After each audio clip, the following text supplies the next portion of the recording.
कर रहे हो आप यार महाराज बाला, क्या कर रहे हो? ये क्या कर रहे हो? ये झाड़ के ऊपर से हम गिर जाएंगे, अब तो इसे काट क्यों रहे हो? अरे पुष्पा भाव समझाओ यार, ये बाला महाराज को समझाइए इनको। अरे जानी भाई यार, हमें क्या समझाऊं इसको यार, ये काट के ही मानेगा, मुझे ऐसा लगता है ये काट के मानेगा और हमें इस नदी में ही फेंक के मानेगा ये। अबे तुम दोनों ही मिलकर इस सेब को खाओगे क्या? मुझे नहीं दोगे, इसलिए मैं तुम्हें काट कर इसी नदी में फेंक देता हूँ। न तुम्हें खाने दूंगा और ना ही मैं खाऊंगा।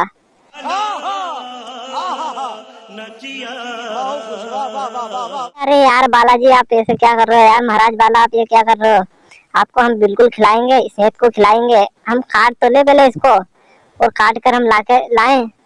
बड़ा हरामी हो बेटा। अरे तुम दोनों का भरोसा नहीं है भाई, तुम दोनों का भरोसा नहीं है। तुम दोनों पता नहीं मुझे दोगे या नहीं दोगे। मैं तो तुम्हें भी ना खाने दूं और मैं भी ना खाऊं। मैं इस दिगाल को ही काट देता हूँ और तुम दोनों को गिरा देता हूँ इस नदी में ही।